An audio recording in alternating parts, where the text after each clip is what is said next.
ഞൊളപ്പാ. ഈ ഞൊളപ്പ് കാർട്ടൂൺ ഇത് വെക്കുന്ന ആരെയും പറയുന്നത്. അപ്പോൾ ഇതിനൊക്കെ പറഞ്ഞിട്ട് ഇതുണ്ടാ 2 പേരിൽ വെച്ച് നമുക്ക് സെറ്റ് ചെയ്യാനായിട്ട് സാധിക്കും. പറന്ന് തന്നെ കയറുന്നുണ്ട് വണ്ടി. കണ്ടില്ലേ, വിഷയമാണ്. ആദ്യത്തെ ടർബോലാഗ് ഒരിക്കലും ഫിയറ്റ് പുണ്ടോ ഞാൻ സജസ്റ്റ് ചെയ്തില്ല. പക്ഷെ വൺസ് നിങ്ങൾ ഈ വണ്ടി ഓടിച്ചു കഴിഞ്ഞാണ്ടല്ലോ, പിന്നെ നിങ്ങൾ ഈ വണ്ടി അപ്പോൾ യെസ്, നമ്മളങ്ങനെ പുണ്ടോ എടുത്ത് ഇപ്പോൾ ഏകദേശം 1 മാസം ആകുന്നു.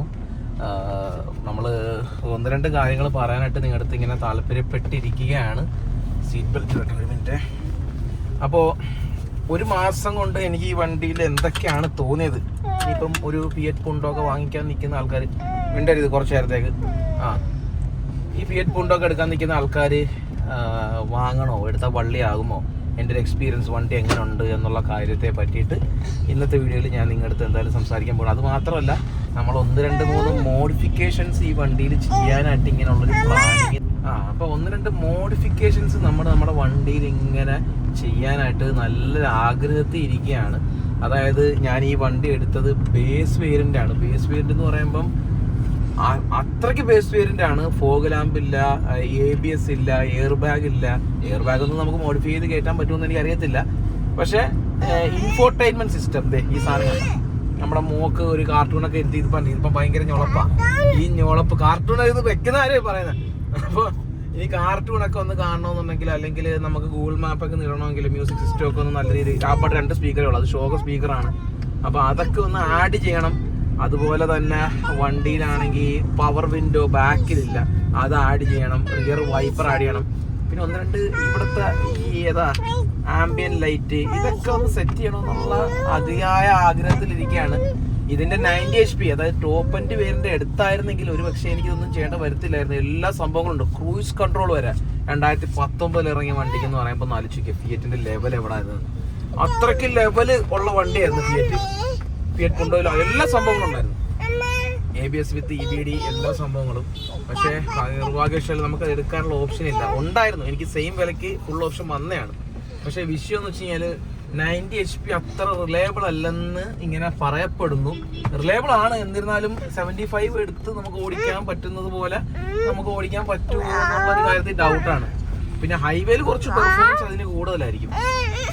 അപ്പോൾ നമ്മൾ സത്യം പറഞ്ഞാൽ നമ്മൾ ഉദ്ദേശിച്ച വണ്ടി എന്ന് പറയുന്നത് ഫിയറ്റ് പുണ്ടോ ആണെങ്കിൽ പോലും ഇവോ ആണ് നമ്മൾ മെയിനായിട്ടും വാങ്ങിക്കാൻ വേണ്ടി താല്പര്യപ്പെടുന്നത്. ഇവോ എന്ന് വെച്ച് കഴിഞ്ഞാൽ നമ്മളിപ്പോൾ ഈ കാണുന്ന ഈ ഒരു ലുക്കിലുള്ള വണ്ടി ഗ്രാൻഡ് പുണ്ടോ എനിക്ക് താല്പര്യമുള്ള വിഷയമാണെങ്കിൽ പോലും എനിക്ക് ഇച്ചിരി മോഡൽ കൂടുതൽ വേണമെന്ന് താല്പര്യം ഉണ്ടായിരുന്നു. മോഡൽ ഇച്ചിരി കൂടുതൽ വേണമെന്ന് താല്പര്യം. 2016 മോഡലാണ്, ഫസ്റ്റ് ഓണറാണ്. എൻജിൻ സൈഡൊക്കെ അത്യാവശ്യം നല്ല വെൽ മെയിൻറ്റൈൻഡ് ആയിട്ടുള്ളൊരു വണ്ടിയാണ്. പിന്നെ 75 BHP ആയിട്ട് അത്യാവശ്യം നല്ല മൈലേജ് കിട്ടുമെന്ന് പ്രതീക്ഷിക്കുന്നു. പക്ഷേ എൻ്റെ ഒരു ഓടിപ്പിൻ്റെ ഗുണം കൊണ്ടാണെന്ന് അറിയത്തില്ല, മൈലേജ് ഇതുവരെ എനിക്ക് നല്ല രീതിയിൽ കിട്ടിയിട്ടില്ലെന്നാണ് എനിക്ക് അറിയാൻ സാധിക്കുന്നത്. ഈ മീറ്ററിലൊക്കെ അത്ര വലിയ മൈലേജ് ഫിഗറൊന്നും കാണിക്കുന്നില്ല. പിന്നെ റീസെൻ്റ്ലി ഒന്ന് സർവീസ് ചെയ്തിട്ടുണ്ടെന്നാണ് അവർ പറഞ്ഞത്. പക്ഷേ സർവീസ് നമുക്ക് ചെയ്യേണ്ട സമയം ആയി. ഡീസൽ ഫിൽറ്റർ ആണെങ്കിലും, എൻജിൻ ഓയിൽ ആണെങ്കിലും, എയർ ഫിൽറ്റർ ആണെങ്കിലും, ക്യാബിൻ ഫിൽറ്റർ ആണെങ്കിലും, ഓയിൽ ഫിൽറ്റർ എല്ലാ സംഭവങ്ങളും ഒന്ന് മാറണമെന്നുണ്ട്. ഒരു 4000 രൂപ താഴെ മാത്രമേ അതിന് റേറ്റ് വരത്തുള്ളൂ. പക്ഷേ ഷെൽ എലിക്സ് ഒഴിക്കാനായിട്ടാണ് പ്ലാൻ ചെയ്യുന്നത്. അപ്പോൾ അതൊക്കെ ഒഴിച്ചൊന്ന് സെറ്റപ്പാക്കി എടുത്തിട്ട് വണ്ടിയിൽ മോഡിഫിക്കേഷൻ ചെയ്യണം. നമ്മുടെ കായംകുളത്തുള്ള ഓട്ടോ ഫിറ്റ് എന്ന് പറഞ്ഞ ഒരു 2-ാം കുറ്റിയുള്ള ഒരു ഷോപ്പിലോട്ടാണ് നമ്മൾ പോകാനായിട്ട് ഉദ്ദേശിക്കുന്നത്. അപ്പോൾ നമ്മൾ അങ്ങോട്ട് പോയിട്ട് തിരിച്ചു വരുന്ന വഴിയാണ് സത്യം പറഞ്ഞാൽ. നമ്മളെല്ലാ കാര്യങ്ങളും പ്ലാൻ ചെയ്ത് എല്ലാം വെച്ചിരിക്കുകയാണ്. തീർച്ചയായിട്ടും നമ്മൾ ഈ വണ്ടിക്കകത്ത് ഈ പറഞ്ഞ സംഭവങ്ങളെല്ലാം ആഡ് ചെയ്ത്, സ്പോയിലറൊക്കെ ആഡ് ചെയ്ത് ചെറിയ കിടിലൊരു മോഡിഫിക്കേഷൻ നമ്മളിങ്ങനെ പ്ലാൻ ചെയ്തുകൊണ്ട് ഇരിക്കുകയാണ്. സോ നിങ്ങൾക്ക് എന്തെങ്കിലുമൊക്കെ ഐഡിയാസ് ഉണ്ടോ MVD കണ്ടാ മോഡിഫിക്കേഷൻ പറഞ്ഞപ്പോഴേ അവർ ചാടി എത്തി.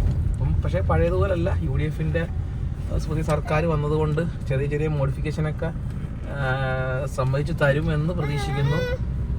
പിന്നെ എങ്ങനെയുണ്ട് ഈ വണ്ടി എടുത്തിട്ട് ഇത്രയും നാളും എന്ന് എൻ്റെ അടുത്ത് ചോദിച്ചു കഴിഞ്ഞാൽ തീർച്ചയായിട്ടും നല്ലൊരു, എനിക്ക് ഇതുവരെ റിഗ്രറ്റ് ആകപ്പാട് ടെൻഷനുള്ളത് സ്പെയറിൻ്റെ കാര്യത്തിലാണ്.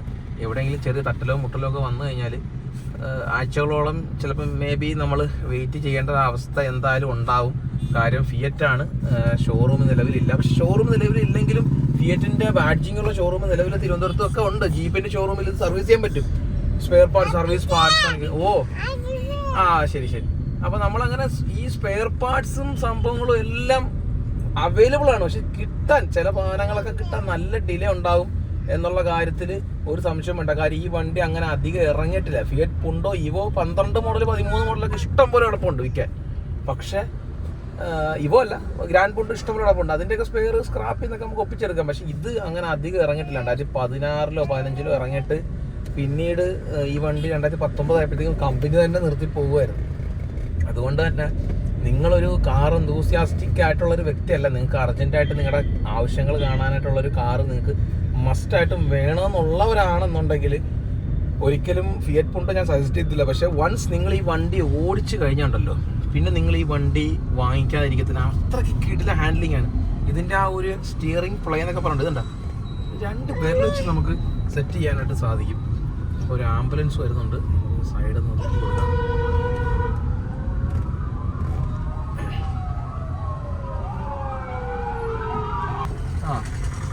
അപ്പം വൺസ് ഓടിച്ചു കഴിഞ്ഞാൽ പിന്നെ ഇതിൻ്റെ ഹാൻഡ്ലിംഗ് എന്ന് പറഞ്ഞാൽ വേറെ ലെവലാണ്. 140 കയറിയാൽ പോലും ഇതിൻ്റെ ബോഡി അത്യാവശ്യം ബോഡി വെയിറ്റ് ഉള്ള വണ്ടിയാണ്. അപ്പോൾ ഇതിൻ്റെ ബോഡി വെയിറ്റ് വെച്ചിട്ട് ഈ വണ്ടി നമുക്ക് വേറെ ലെവലിൽ നമുക്ക് സ്റ്റെബിലിറ്റി ഹാൻഡ്ലിംഗ് ഒക്കെ ആയിരിക്കും. വളവൊക്കെ വീശിയെടുക്കുന്നതിനൊന്നും ഒരു വിഷയങ്ങളും ഇല്ല, കട്ടപ്പല്ല. അപ്പം നമ്മളങ്ങനെ ഈ വണ്ടി ഇഷ്ടപ്പെട്ട് എടുത്തതാണ്. ഇനി പ്രത്യേകിച്ച് ഈ വണ്ടിയിൽ നിന്ന് മാറാനുള്ള താല്പര്യമൊന്നുമില്ല. പിന്നെ നല്ല വിലയൊക്കെ കിട്ടി കഴിഞ്ഞാൽ ചിലപ്പം ആൾക്കാർ മോഹവിലയൊക്കെ പറഞ്ഞാൽ ചിലപ്പോൾ ഞാൻ കൊടുക്കും. കാര്യം എന്ന് പറഞ്ഞാൽ ആശയം വണ്ടി കച്ചവടക്കാരെന്നുള്ള നിലയ്ക്ക് എനിക്കിത് കൊടുത്തിട്ട് അടുത്തൊരു വണ്ടിയും കൂടെ എടുത്തു കഴിഞ്ഞാൽ അത്രയും പ്രോഫിറ്റ് നമ്മുടെ കയ്യിലിരിക്കുമല്ലോ. പിന്നെ മോഡിഫിക്കേഷനൊക്കെ ചെയ്ത് നമ്മൾ ഡ്രീം വെഹിക്കിൾ ആക്കി കഴിഞ്ഞാൽ ഞാൻ ഒരിക്കലും ഞാനിത് കൊടുക്കത്തില്ല. പിന്നെ പ്രത്യേകിച്ച് ഇപ്പം ഡീസലിൻ്റെ ആ ഒരു സുഖം അത് കണ്ടില്ലേ, ഇങ്ങനെ ഗിയർ അവിടെ മാറ്റി കൊടുത്തിട്ട് നമ്മൾ ആക്സിലേറ്റർ കൊടുക്കണ്ട. അപ്പോൾ അങ്ങനെയുള്ളൊരു സുഖം പിടിച്ചു പോയി സത്യം പറഞ്ഞാൽ. ഡീസലിൻ്റെ ആ ഒരു രസം പ്രത്യേകിച്ച് എടുത്ത് പറയാനാണെന്നുണ്ടെങ്കിൽ നമ്മുടെ ഫിയറ്റിൻ്റെ ഓൺ എൻജിൻ ആയതുകൊണ്ട് അതിൻ്റെ ആയിട്ടുള്ളൊരു രസമുണ്ട് വണ്ടി ഓടിക്കാൻ. പിന്നെ മെയിൻ്റനൻസ് ഞാൻ പറഞ്ഞില്ലേ, നമുക്ക് റിലയബിൾ ആയിട്ടുള്ള റോബസ്റ്റ് എൻജിനാണ്. അതുകൊണ്ട് തന്നെ നമുക്ക് എൻജിൻ്റെ ബേസ് നമുക്ക് ടെൻഷൻ ഇല്ല. സ്പെയർ പാർട്സ് ആണെങ്കിൽ പോലും ടാറ്റയുടെ ഇൻഡിക്കയിലും വരുന്നുണ്ട്, പിന്നെ നമ്മുടെ റിപ്സിലും പിന്നെ സ്വിഫ്റ്റിലും ഒക്കെ വരുന്ന എൻജിൻ എന്ന് പറയുന്നത്. അതുകൊണ്ട് തന്നെ ആ സൈഡ് വിഷയങ്ങളൊന്നും എനിക്ക് ഇതുവരെ തോന്നിയിട്ടില്ല. എന്തായാലും എനിക്ക് 1-2 പ്ലാനൊക്കെ ഇങ്ങനെ മനസ്സിൽ കിടപ്പുണ്ട്, അലോയൊക്കെ. നിങ്ങൾക്ക് എന്തെങ്കിലുമൊക്കെ ഐഡിയാസ് ഉണ്ടെങ്കിൽ ജസ്റ്റ് ഒന്ന് കമൻറ്റ് ചെയ്യും. അപ്പോൾ എന്തായാലും ഇത് ജസ്റ്റ് ഒന്ന് ഷെയർ ചെയ്യാൻ വേണ്ടി എടുത്തൊരു വീഡിയോ ആണ്. ഇപ്പോൾ 1,25,000 എടുത്ത് ഓടിച്ചൊരു വണ്ടിയാണ്. ഇപ്പോൾ EGR-ഉം അതുപോലെ തന്നെ സംഭവങ്ങളൊക്കെ ക്ലീൻ ചെയ്യേണ്ട സമയമായി. ഇതിന് മുമ്പത്തെ ഓണർ ക്ലീൻ ചെയ്തിട്ടുണ്ടോ ഇല്ലയോ എന്ന് അറിയത്തില്ല. ഇതുവരെ പെർഫോമൻസിലും ഡ്രോപ്പൊന്നും നമുക്ക് ഇതുവരെ തോന്നിയിട്ടില്ല ഈ വണ്ടിക്കകത്ത്. കാല് കൊടുത്താൽ പറന്ന് തന്നെ കയറുന്നുണ്ട് വണ്ടി, കണ്ടില്ലേ? വിഷയമാണ്. ആദ്യത്തെ ടർബോലാഗ് എന്തായാലും വരും, പക്ഷെ കാല് കൊടുത്തുണ്ടല്ലോ വണ്ടി പറന്ന് നമ്മുടെ കൈകളിൽ തന്നെ വണ്ടി നിൽക്കും എന്നുള്ളൊരു പ്രതീക്ഷയിലാണ് സത്യം പറഞ്ഞാൽ ഞാനിങ്ങനെ ഈ വണ്ടി ഓടിക്കുന്നത്. അത്രയ്ക്ക് രസമാണ് വണ്ടി ഓടിക്കാൻ.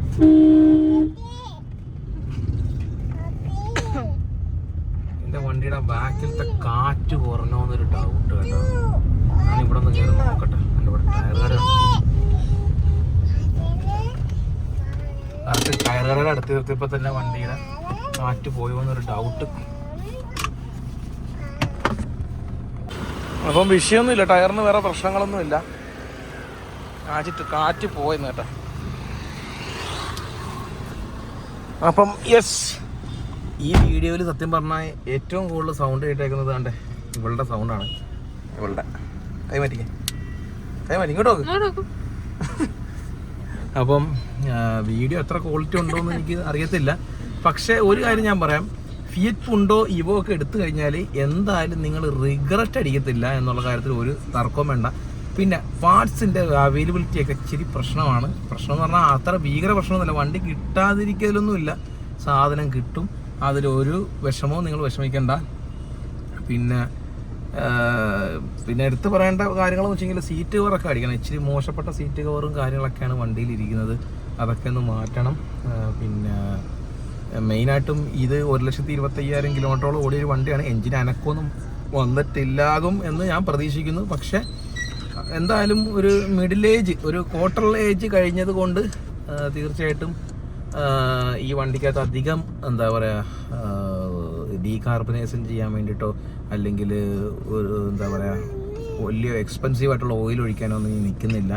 നോക്കാം, നല്ല പ്യുവറായിട്ടുള്ള ഓയിലൊക്കെ ഒഴിച്ച് സ്ലഡ്ജൊക്കെ മാറിക്കഴിയുമ്പോൾ എഞ്ചിൻ്റെ ഭാഗത്തുനിന്ന് സൗണ്ട് വല്ലതും വരുമോ എന്ന് എനിക്ക് അറിയത്തില്ല. ഈ സത്യം പറഞ്ഞാൽ കാറിൻ്റെ കാര്യങ്ങളിൽ ബൈക്കിൻ്റെ ആ ഒരു ഇത് വെച്ച് ഞാൻ പറയുന്നതാണ്. കാറിൻ്റെ എഞ്ചിനും ബൈക്കിൻ്റെ എഞ്ചിനും തമ്മിൽ രാപ്പകൽ വ്യത്യാസം ഉണ്ടെന്ന് ഞാൻ റിസർച്ച് രാപ്പകലില്ലാതെ നടത്തി നോക്കിയപ്പോഴാണ് മനസ്സിലായത്. ഞാൻ വിചാരിച്ച് നമ്മുടെ സൂപ്പർ ബൈക്കിലിരിക്കുന്ന എഞ്ചിനൊക്കെ കാറിൽ വെക്കാൻ സാധിക്കും എന്നൊക്കെയാണ് വിചാരിച്ചത്. പക്ഷേ അല്ല, സൂപ്പർ ബൈക്കിലിരിക്കുന്ന ലൈറ്റ് വെയിറ്റ് ആയിട്ടൊരു ബൈക്കിന് ഡിസൈൻ ചെയ്തെടുത്ത സാധനമാണ്. പക്ഷെ കാറിലിരിക്കുന്നതെന്ന് പറയുമ്പം അത്ര ഡ്യൂറബിൾ ആക്കാൻ വേണ്ടി നല്ല അത്യാവശ്യം ഹെവി വെയിറ്റ് ആയിരിക്കും, നല്ല സൈസും ആയിരിക്കും. സോ അങ്ങനെ ഒരുപാട് സംഭവങ്ങളൊക്കെ അത് പഠിച്ചുകൊണ്ടിരിക്കുകയാണ് ഞാൻ. നമ്മുടെ ചാനലിലോട്ട് കാറിൻ്റെ കുറേ കാര്യങ്ങൾ ഇങ്ങനെ ആഡ് ചെയ്തുകൊണ്ടിരിക്കുകയാണ്. അതുകൊണ്ട് കാറിൻ്റെ കുറച്ച് നല്ല എന്തൂസിയാസ്റ്റിക് ആയിട്ടുള്ള ഓഡിയൻസ് വന്നു കഴിഞ്ഞാൽ എനിക്കും കുറേ കാര്യങ്ങൾ പഠിക്കാൻ പറ്റും, നിങ്ങൾക്കും കുറച്ച് കാര്യങ്ങളൊക്കെ നമ്മുടെ എക്സ്പീരിയൻസ് പങ്കുവെച്ച് നിങ്ങൾക്കും മനസ്സിലാക്കാൻ സാധിക്കും. സോ ഇതൊക്കെ തന്നെയാണ് നമ്മുടെ ഇന്നത്തെ ഈ ഒരു വീഡിയോ. മോഡിഫിക്കേഷൻ ഐഡിയാസിൽ മെയിനായിട്ടും അലോയ് കയറ്റണം, പിന്നെ ഇൻഫോർടൈൻമെൻറ്റ് സിസ്റ്റം. ഈ സാധനമാണ് നിലവിൽ ഇതിനകത്ത് ഇരിക്കുന്നത്, പഴയ സാധനം. പക്ഷേ ഇതൊന്നും നോക്കിയല്ല ഞാൻ എടുത്ത്, ഈ വണ്ടിയിൽ ഒന്നും ഞാൻ നോക്കിയിട്ടില്ല. ഈ വണ്ടിയുടെ മെയിനായിട്ടുള്ള ഉദ്ദേശം എന്ന് പറഞ്ഞാൽ ഈ എൻജിനാണ് ഞാൻ മെയിനായിട്ട് ഉദ്ദേശിച്ചത്. ആ എൻജിൻ എന്തായാലും എനിക്ക് നല്ല പെർഫെക്റ്റ് ആയിട്ട് തന്നെ കിട്ടി. ഇത് ബേസ് വെയറിൻ്റെ ആയതുകൊണ്ട് ഇതിൻ്റെ വളരെ MID ആയിട്ടുള്ള ചെറിയൊരു എന്താ പറയുക ഡിസ്പ്ലേ മാത്രമാണ് വണ്ടിയിൽ കിട്ടിയത്. ക്ലൈമറ്റ് കൺട്രോളോ കാര്യങ്ങളോ ഒന്നും തന്നെ ഇല്ല, എല്ലാം ബേസിക്കാണ്. ക്രൂയിസ് കൺട്രോളിൻ്റെയൊക്കെ ആ ഓപ്ഷനൊക്കെ ഇതിനകത്തുണ്ട്, ABSൻ്റെയൊക്കെ ഓപ്ഷനകത്തുണ്ട്. പക്ഷേ നിർഭാഗ്യവശാൽ നമ്മുടെ വണ്ടിയിൽ അതൊന്നും തന്നെ ഇല്ല. പക്ഷേ നമ്മളെ കൊണ്ട് ചെയ്യാൻ പറ്റുന്ന പല കാര്യങ്ങളും നമ്മുടെ വണ്ടിയിൽ നമുക്ക് ചെയ്യണമെന്നുണ്ട്. സോ പ്രതീക്ഷ കൈവിടാതെ നമ്മൾ വണ്ടിയിലിട്ട് കുറച്ച് കാര്യങ്ങളൊക്കെ ചെയ്യുന്നുണ്ട്. സോ അടുത്തൊരു വീഡിയോയിൽ കാണാം. അതുവരേക്കും ബൈ. ഇവള് ഭയങ്കര ബഹളമാണ്. ശരി.